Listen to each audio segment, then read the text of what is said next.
ಲವಿಡವಿಗೆ ಪತಿ ಅಡ್ಡಿ ಆಗ್ತಾ ಇದ್ದಾನೆ ಎಂದು ಪ್ರಿಯಕರನಿಗೆ ಹೇಳಿ ಕೊಲೆಯನ್ನ ಮಾಡಿಸಿ ನವರಂಗಿ ಆಟವಾಡಿ ಕೈ ತೊಳೆದುಕೊಳ್ಳಲು ಮುಂದಾಗಿದ್ದಂತಹ ಐನಾತಿ ಸುಂದರಿಯನ್ನ ಕೆಜಿ ನಗರ ಪೊಲೀಸರು ಬಂಧಿಸಿದ್ದಾರೆ.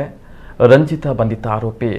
ರಂಜಿತಾ 5 ವರ್ಷಗಳ ಹಿಂದೆ ಆಟೋ ಚಾಲಕ ಕಾರ್ತಿಕ್ ಎಂಬಾತನನ್ನ ಪ್ರೀತಿ ಮಾಡಿ ಮದುವೆ ಆಗಿದ್ಲು. ಇಬ್ಬರ ಮದುವೆಗೆ ಸಾಕ್ಷಿ ಎಂಬಂತೆ 4 ವರ್ಷದ ಹೆಣ್ಣು ಮಗುವಿದೆ. ಕೊಲೆಯಾದ ಕಾರ್ತಿಕ್ ಸ್ನೇಹಿತ ಸಂಜೀವ್ಗೆ ತನ್ನದೇ ಮನೆಯಲ್ಲಿ ಆಶ್ರಯನ ನೀಡಿದ್ದ. ಆರೋಪಿ ಸಂಜೀವ್ ಸ್ನೇಹ ಮರೆತು ಗೆಳೆಯನ ಪತ್ನಿ ರಂಜಿತಾ ಜೊತೆಯಲ್ಲಿ ಲವ್ವಿ ಡವ್ವಿ ಶುರು ಮಾಡಿಕೊಂಡಿದ್ದ. ರಂಜಿತಾ ಮತ್ತು ಸಂಜೀವ್ ಪ್ರೀತಿ ಮದುವೆ ಹಂತಕ್ಕೆ ಹೋಗ್ತಾ ಇದ್ದಂತೆ ಕಾರ್ತಿಕ್ ತಮಗೆ ಅಡ್ಡಿ ಆಗಬಹುದು ಎಂದು ತಿಳಿದು ಕೊಲೆಗೆ ಸ್ಕೆಚ್ ಅನ್ನು ಹಾಕ್ತಾರೆ. ಜುಲೈ 29ರಂದು ಕಾರ್ತಿಕ್ನನ್ನ ಆರೋಪಿ ಸಂಜೀವ್, ಸುಬ್ರಹ್ಮಣ್ಯ ಇಬ್ಬರು ಸೇರಿ ಚನ್ನಪಟ್ಟಣ ಕಡೆ ಕರೆದುಕೊಂಡು ಹೋಗಿದ್ದಾರೆ. ದಾರಿ ಮಧ್ಯೆ ಪಾರ್ಟಿ ಹೆಸರಲ್ಲಿ ಕಾರ್ತಿಕ್ಗೆ ಕಂಠ ಪೂರ್ತಿ ಮದ್ಯವನ್ನ ಕುಡಿಸಲಾಗಿದೆ. ಬಳಿಕ ಮಾರಕಾಸ್ತ್ರಗಳಿಂದ ಕೊಲೆಯನ್ನ ಮಾಡಿ ವೃಷಭಾವತಿ ನದಿಗೆ ಮೂಟೆ ಕಟ್ಟಿ ಎಸೆದು ಬಂದಿದ್ದಾರೆ.